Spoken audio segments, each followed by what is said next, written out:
61 times Donald Trump ने यह कहा है कि उन्होंने भारत पाकिस्तान का सीज फायर कराया। 61 बार यह कहा है।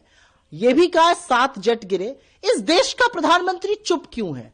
इस देश के प्रधानमंत्री 8 भाषाओं में लिखकर ट्रंप को मुबारकबाद देते हैं गाजा के सीज फायर की, लेकिन एक शब्द नहीं बोल पाते जब आपके सीज फायर की या जेट गिराने की बात हो रही है। प्रधानमंत्री क्यों डर रहे हैं?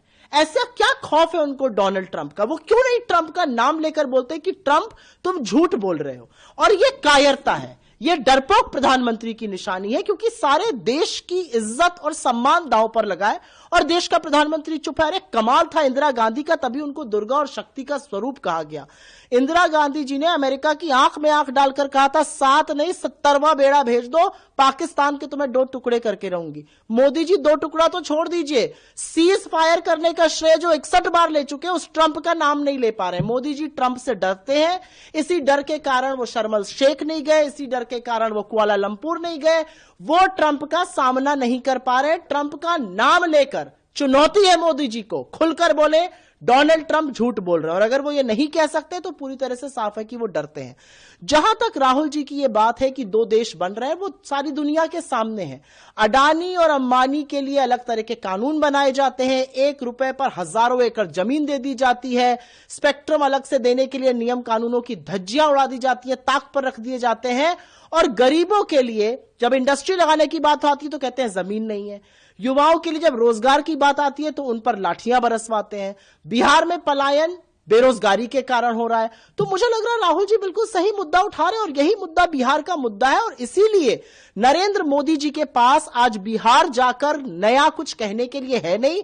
कितना दुर्भाग्य है कि 2 दशकों से आपके घटक दल की सरकार है और आपकी इतनी हैसियत नहीं कि आप उसके बेसिस पर वोट मांग लीजिए। आप अपने काम के नाम पर वोट मांगे, क्योंकि काम तो किया ठेंगे का। हर बार की तरह नरेंद्र मोदी चुनाव आया, इस देश का प्रधानमंत्री फिर झूठ बोलने लगा, फिर विक्टिम कार्ड खेलने लगा।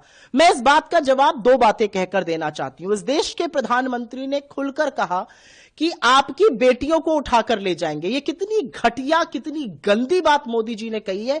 यही बात इन्होंने बगल के झारखंड में कही थी, बुरी तरह से हारे थे। यहां बिहार में कह रहे हैं यहां पर भी हारेंगे। देश की बहु बेटियों के बारे में इस तरह की बातें मत किया कीजिए मोदी जी। कितनी नफरत फैलानी है बाकी चीजों पर फैलाइए। और अब ड्रामा तो आपने किया, छठ के लिए अलग से तट, अलग से एक यमुना आपके लिए बिस्लरी की बहाई गई। आपको जाकर उसमें स्नान करना था। जब सारा सच सामने आ गया कि लोगों के लिए प्रदूषित यमुना जी और आपके लिए बिस्लरी का फिल्टर्ड वाटर, तब आपने डिसाइड किया कि आप वहां नहीं जाएंगे। ड्रामा तो आपने आस्था के महापर्व छठ के नाम पे किया है।